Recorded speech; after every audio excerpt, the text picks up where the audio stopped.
Olá, meus amores, tudo bem com vocês? Sejam muito bem-vindos a mais um vídeo aqui no canal Miranda Fala. Eu sou a Miranda e estamos muito felizes porque a alegria do Senhor sempre é a nossa força.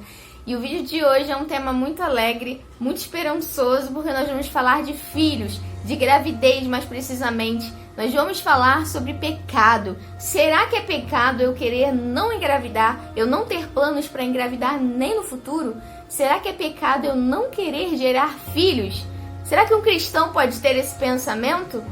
Bom, eu já vou logo alertando que esse vídeo é para quem acredita na palavra de Deus e nas Escrituras. Se você caiu aqui de paraquedas e não segue essa linha bíblica, você não tem um pensamento bíblico e não quer saber do pensamento bíblico, então esse vídeo não é para você, mas eu te oriento a ficar, porque eu creio que você vai sair daqui bem transformado pela palavra de Deus. Eu tenho certeza que não sou eu que vou te convencer, mas Deus irá te convencer. Agora, se você é um cristão como a maioria aqui do canal, já segue o Senhor Jesus, já conhece a palavra de Deus, nós vamos ver biblicamente se é pecado ou não a mulher simplesmente decidir não engravidar, não gerar filhos. Será que Deus vê como pecado? É isso que você vai ver no vídeo de hoje. Então, sem mais delongas, sem mais enrolação, bora pro vídeo, né?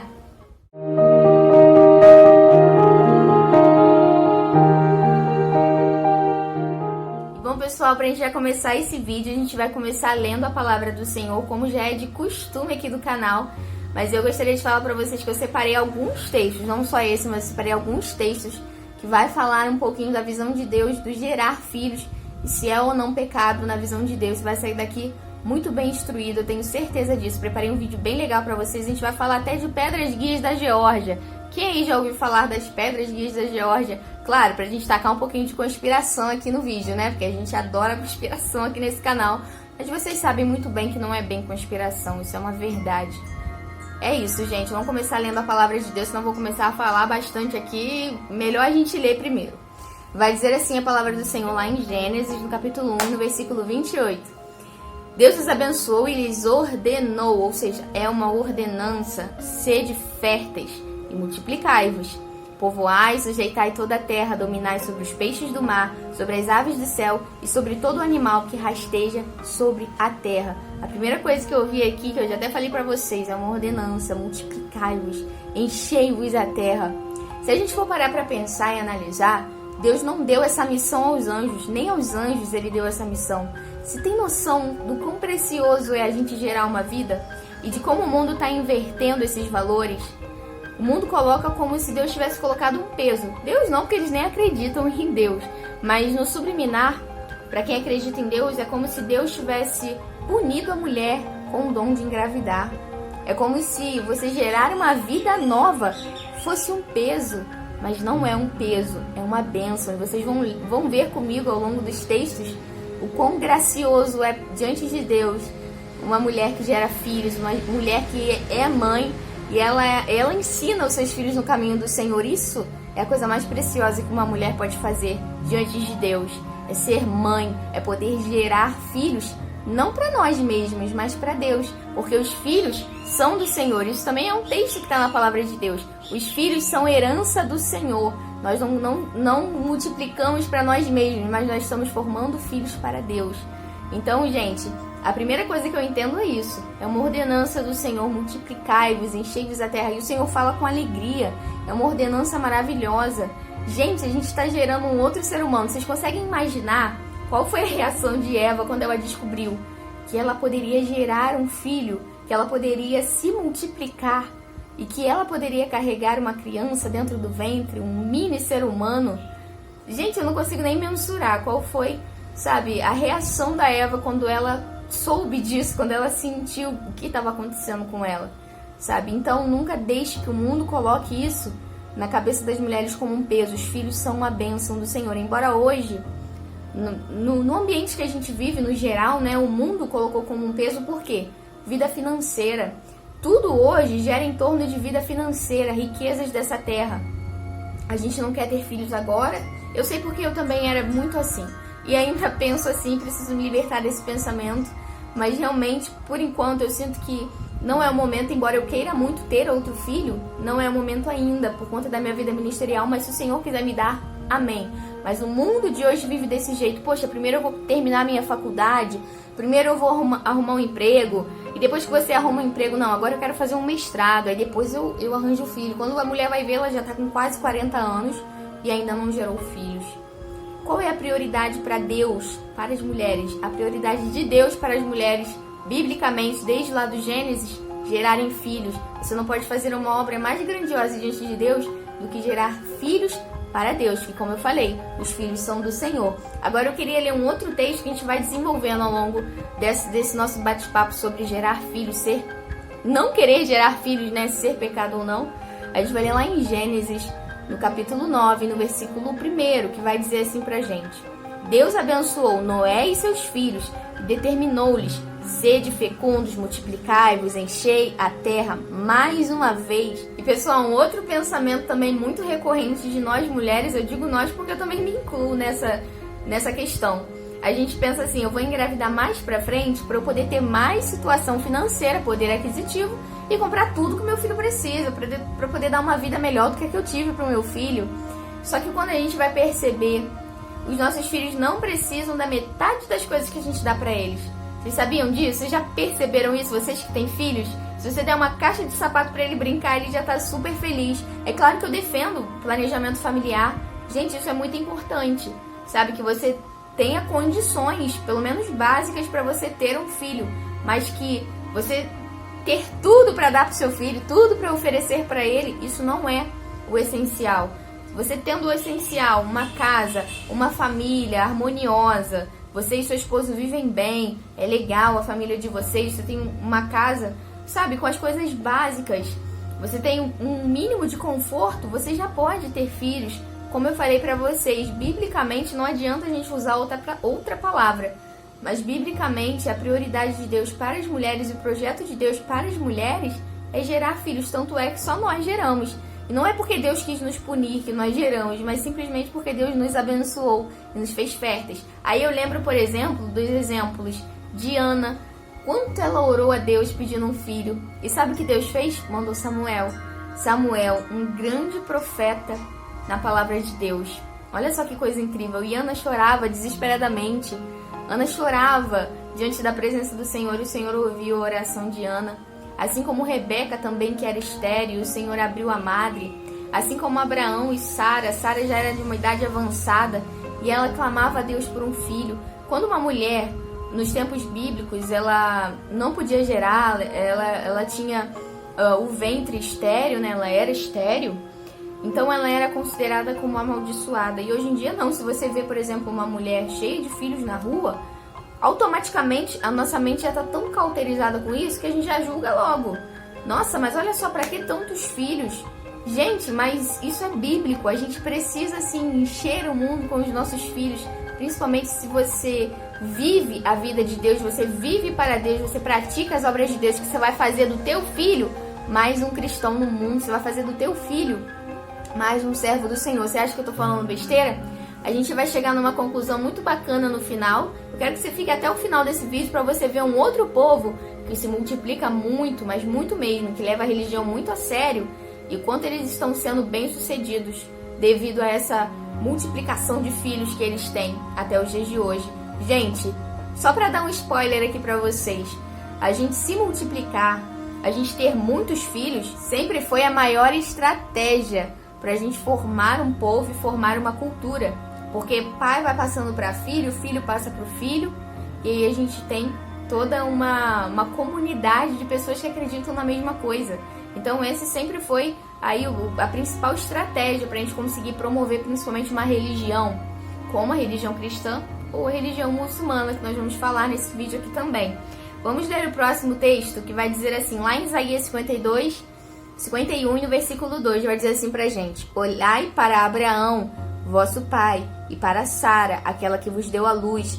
Ele estava só quando o chamei, mas eu o abençoei e o multipliquei. Você vê que a bênção do Senhor sempre vai estar ligada com a multiplicação, com o ter filhos. Isso é uma bênção do Senhor. Não deixe, coloque no seu coração que isso é uma maldição. Não, você gerar filhos é uma bênção. O que eu vejo de mulheres que ficam tristes quando engravidam, sabe, gente, eu vejo isso como um egoísmo muito grande da nossa parte, principalmente, por exemplo, as mulheres que abortam. Eu quero fazer um vídeo só sobre o aborto aqui também com vocês, Mas quando a gente vê, por exemplo, teve relação sexual com alguma pessoa, vamos colocar assim, vamos dar o exemplo de uma adolescente que quis ter relação sexual com um namorado. E aí ela engravidou. E aí, pra não atrapalhar a vida dela, ela vai lá e mata. Ela vai lá e assassina uma criança. Uma criança que poderia ter as suas próprias escolhas, suas próprias decisões, um novo cidadão na Terra, sabe? Mas ela vai lá e mata. Por quê? Não quero que atrapalhe a minha vida. E não precisa ser adolescente não, tantas outras que já são adultas mesmo, mas só porque estão numa boa fase no trabalho, vão lá e matam a criança. Sim, porque isso é assassinar. A criança sente dentro do ventre. A gente vai falar sobre o aborto, eu não vou falar muito nesse vídeo, mas é muito egoísmo da nossa parte. Aí a gente não quer aquele filho, por exemplo, como eu falei pra vocês no início desse vídeo. Por agora, eu entendi que não é o momento. Eu quero esperar meu filho crescer mais um pouquinho, mas eu quero ter outros filhos. Talvez mais um, quem sabe mais dois, né?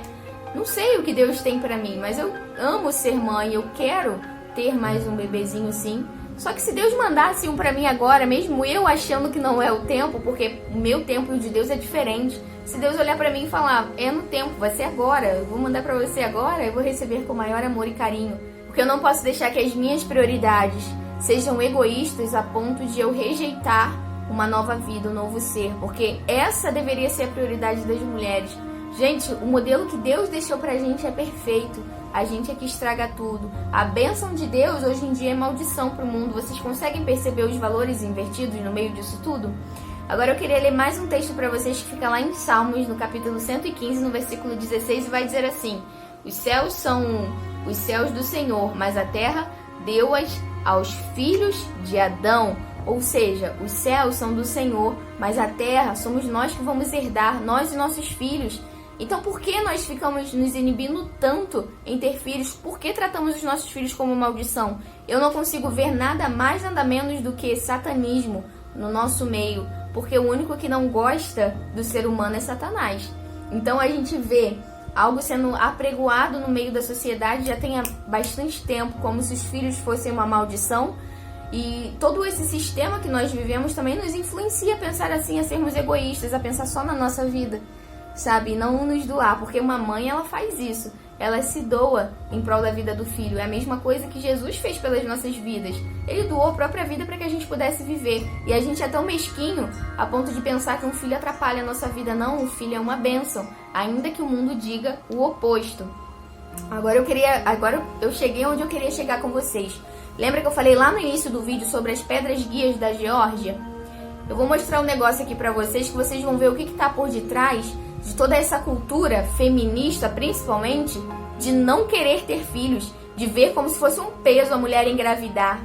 Nós vamos ver o que tá por detrás de tudo isso. E olha só, eu separei aqui pra vocês os 10 mandamentos satânicos que estão lá nas pedras guias na Geórgia, lá nos Estados Unidos. A maioria de vocês já deve conhecer, mas eu gostaria de trazer aqui uma a uma para vocês verem o quanto o satanismo ele tem dominado as pessoas e as pessoas nem têm percebido, porque ele vem com outro nome.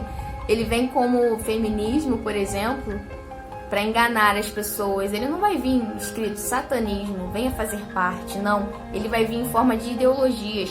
Prestem atenção nesses 10 mandamentos aí satânicos das pedras guias da Geórgia. Eu tenho certeza que você vai se chocar e tem tudo a ver com esse assunto sobre engravidar e gerar filhos para Deus. Número 1, manter a humanidade abaixo de 500 milhões de habitantes e em perpétuo equilíbrio com a natureza. Agora a gente volta lá para o Gênesis. Vou até voltar aqui para vocês, o primeiro texto que a gente leu. Deus os abençoou e lhes ordenou: sejam férteis e multiplicai-vos. Aqui a gente já vê que há uma coisa oposta. É um mandamento oposto. Vamos ver. Povoai e sujeitai, sejam férteis e multiplicai-vos. Sujeitai toda a terra, dominai sobre os peixes do mar, sobre as aves do céu e sobre todo o animal que rasteja sobre a terra. Aí a gente vai lá nas pedras guias da Geórgia e está escrito assim, ó, presta atenção para vocês raciocinarem comigo. Manter a humanidade abaixo dos 500 milhões de habitantes em perpétuo equilíbrio com a natureza. Ou seja, é a natureza que domina o homem, a gente tem que se manter sempre abaixo o nível de população, porque é a natureza que manda. Primeiro é a natureza e depois é o ser humano, é isso que Deus disse? Não, sujeitai toda a terra. É a natureza que está debaixo das nossas mãos, é a natureza que está debaixo dos nossos pés e não ao contrário. Então você vê, Por exemplo, o satanismo, incluindo até mesmo essa questão do ambiental, a natureza em primeiro lugar. Não, isso não é bíblico. O homem aqui na Terra em primeiro lugar, é ele que domina a natureza e não o oposto. Aqui a gente já vê algo muito grave e a gente sabe que isso daqui são agendas e que infelizmente eles vão chegar a cumprir isso sim, eu acredito. Quando chegar a grande tribulação, é o momento que eles vão estar cumprindo ou tentando cumprir todas essas agendas. Número 2, conduzir a reprodução sabiamente, aperfeiçoando a aptidão física e a diversidade. 3, unir a humanidade por meio de um novo idioma vivo. Vocês se lembram lá da Torre de Babel? Que eles tentaram fazer isso? Que eles tentaram colocar toda a humanidade em um só lugar, globalizar tudo. Essa questão do globalizar, o que a gente está vivendo hoje, né? Unificar todas as religiões, unificar os idiomas, uma só língua, uma só nação. Isso daí eles já tentaram fazer lá na Torre de Babel. E o Senhor viu a intenção do coração deles e por isso derrubou toda aquela torre. Por isso confundiu a língua deles. Porque se Deus não tivesse feito isso, você pode ter certeza que eles escravizariam o mundo inteiro. Então aquilo nada mais nada menos que foi um ato de misericórdia de Deus contra aquele povo. Porque aqueles que têm o domínio sobre tudo aquilo ali iam dominar o mundo inteiro. E o mundo inteiro seria escravo deles. E é isso que eles querem fazer. Querem me escravizar e querem te escravizar. É por isso que quanto menos pessoas, melhor. Porque é mais fácil de controlar. Eu não sei se vocês estão me entendendo aí, mas eu acredito que eu deixei bem claro qual é a intenção deles, né? Vamos lá, o 4 vai dizer assim, ó, controlar a paixão, fé, tradição e todas as coisas com razão moderada. Vai ter um dia que a sua fé vai ser motivo de morte, porque você está sendo muito, vamos dizer assim, radical. Pode escrever o que eu tô falando para vocês. Agora vamos ler o 5. Proteger povos e nações com leis e tribunais justos. Parece ser uma maravilha. Mas e quando a lei deles disser que você não pode adorar o Deus verdadeiro? Parece uma maravilha isso que eles estão dizendo aqui, mas não se engane, por trás há o satanismo. Número 6, permitir que todas as nações regulem-se internamente, resolvendo disputas externas em um único tribunal mundial. Moeda mundial, marca da besta, tribunal mundial. Será que isso não vai te lembrar a vinda do anticristo? Porque essas 10 leis aqui estão preparando o caminho para que ele chegue. E ele que vai sentar nessa cadeira aqui para governar mundialmente. Vamos lá. 7. Evitar leis insignificantes e funcionários públicos desnecessários. 8. Equilibrar direitos pessoais com deveres sociais. 9. Valorizar a verdade, beleza e o amor, procurando harmonia com o infinito. Olha o misticismo envolvido em tudo. 10. Não ser um câncer sobre a terra, deixando espaço para a natureza, totalmente o oposto do que Deus falou lá no início. Quem está por detrás de todos esses mandamentos aqui da Geórgia? Não se engane, Satanás é que está por detrás disso, porque o único que odeia a humanidade, odeia que o homem tenha filhos, que o homem tenha o poder, porque isso não é uma maldição, isso é o poder de gerar filhos para Deus. Quando o Satanás observa isso, ele odeia, ele sente ódio. O único que te odeia e odeia a tua descendência e sempre odiou desde o princípio. Assim foi com Abraão, com Isaac, com Jacó, e eles receberam a promessa, porque hoje formaram uma multidão de povos que seguem ao Deus verdadeiro. Vocês acham que o inimigo está satisfeito com isso? Com essa multiplicação de pessoas? É por isso que ele odeia o ser humano, principalmente o ser humano que escolhe servir ao Deus verdadeiro. Agora eu quero chegar no outro ponto com vocês, que eu até cheguei a comentar aqui rapidamente nesse vídeo. Os muçulmanos, vamos falar um pouquinho deles? Vocês sabem que eles têm muitos filhos e têm muitas esposas, porque eles podem ter mais de uma se tiverem condições financeiras para isso. E vocês observam que a religião muçulmana é a que mais cresce mundialmente hoje, e que daqui a algum tempo ela vai ser a religião predominante. Vocês têm ideia do porquê que a religião muçulmana cresce a cada dia mais, enquanto a religião cristã diminui? Religião cristã de modo geral, judeus, católicos, cristãos. E olha que a gente está, os três tipos de cristãos aí envolvidos juntos, contando juntos, ainda são menores do que os muçulmanos, porque eles fazem muitos filhos. Como eu falei para vocês, essa sempre foi a maior estratégia que existe para levar uma cultura a outras nações, fazer filhos. E eu quero lembrar a vocês que eles estão invadindo a Europa. E como eu falei anteriormente, daqui a um tempo eles vão ser a religião predominante, porque eles não deixam a cultura globalizada entrar dentro da cultura deles. Para eles, e tem o pensamento certo, vamos dizer assim, porque é assim também que Deus nos ensinou. Sejam férteis, sejam inteligentes. Quanto mais filhos vocês tiverem, mais cristãos vocês vão deixar no mundo. Seguindo as leis do Senhor, claro, se você for um verdadeiro cristão, que vive e pratica a palavra de Deus. Quanto mais filhos você tiver, mais cristãos você deixa no mundo. Agora, eles também pensam dessa forma, mas eles são muito mais radicais do que nós, sabe por quê? Porque eles levam a sério aquilo que eles acreditam. Quanto mais filhos nascerem deles, mais muçulmanos. Quanto mais filhos nascerem, mais radicais. Mais pessoas para perseguir o povo cristão, que está dando ouvidos a doutrinas de demônios, que está dando ouvidos a, sabe, um mundo totalmente globalizado, está deixando isso entrar dentro da igreja. E os cristãos não querem ter filhos por puro egoísmo. Exatamente essa palavra, por puro egoísmo. Muitos têm condições de terem bastante filhos e não têm. Por egoísmo, não querem deixar de viver as suas vidas para cuidar de filho, porque é realmente cansativo você cuidar de casa, de criança, você tem que dar comida, dar banho, cuidar da roupa, isso é cansativo, mas foi para isso que o Senhor te chamou. Não deixe que o mundo te engane, não deixe que Satanás e suas mentiras enganem o seu coração, porque não foi assim desde o princípio. Filhos jamais serão uma maldição, mas sim são bênçãos do Senhor se você souber criá-los na presença de Deus. Você não está simplesmente trazendo continuidade à sua geração, mas você está fazendo filhos para Deus. Você está trazendo filhos ao mundo para serem servos do Senhor de amanhã, para serem os pastores que vão salvar almas, para serem os servos do Senhor que vão ajudar outras vidas a conhecerem a Deus, principalmente no momento que nós estamos vivendo, onde a religião muçulmana mais cresce e a nossa só diminui, porque os cristãos não querem ter filhos. E com isso, diminui o número de cristãos. Então, gente, eu espero que eu tenha deixado bem clara aí a minha visão e a visão bíblica também sobre isso. Não deixe que te enganem. É isso, gente. Um beijo no coração de cada um de vocês. Se você gostou, se você curtiu esse conteúdo, envia ele para mais pessoas, envia para o grupo da igreja. Eu tenho certeza que muitos cristãos vão ser tocados com esse vídeo e vão acordar para a realidade, gente, de que filhos não são uma maldição, filhos não são um peso, mas são bênçãos do Senhor e você está gerando filhos para Deus. Então é isso, gente. Deixa o like também no vídeo. E se você puder, se inscreva aqui no canal também. Nós temos muito conteúdo, gente. Vocês acreditam que nós temos mais de 200 vídeos aqui no canal? É só você procurar que tem tema pra tudo quanto é tipo de coisa. Tudo que você procurar aí eu acho que vai ter tema. E se não tiver, você pode me pedir aqui nos comentários que eu vou fazer um vídeo aí com a sua pergunta, tá bom, gente? É isso. Um beijo no coração mais uma vez e até o próximo vídeo. Tchau, tchau!